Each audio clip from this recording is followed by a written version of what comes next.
বিয়াত বহিল অসমৰ জনপ্ৰিয় অভিনেত্ৰী দেৱাশ্ৰী গগৈ।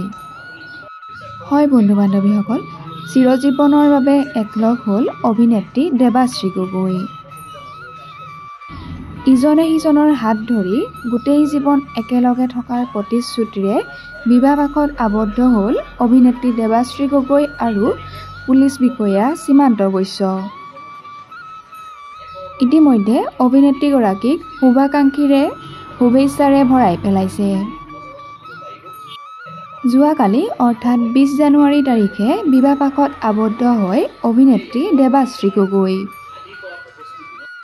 জীৱনৰ দ্বিতীয় অধ্যায়ৰ পাতনি মেলা অভিনেত্ৰী দেৱাশ্ৰী গগৈলৈ আমাৰ চেনেলৰ তৰফৰ পৰা অলেখ শুভকামনা আৰু শুভেচ্ছা জনালোঁ।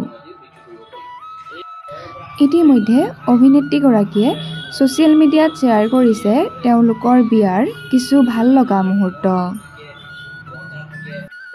কইনাৰ সাজত দেখিবলৈ পোৱা গ'ল অভিনেত্ৰী দেৱাশ্ৰী গগৈ। অভিনেত্ৰীগৰাকীৰ বিয়াত দেখিবলৈ পোৱা গ'ল অসমৰ আন অভিনেতা অভিনেত্ৰীসকলকো।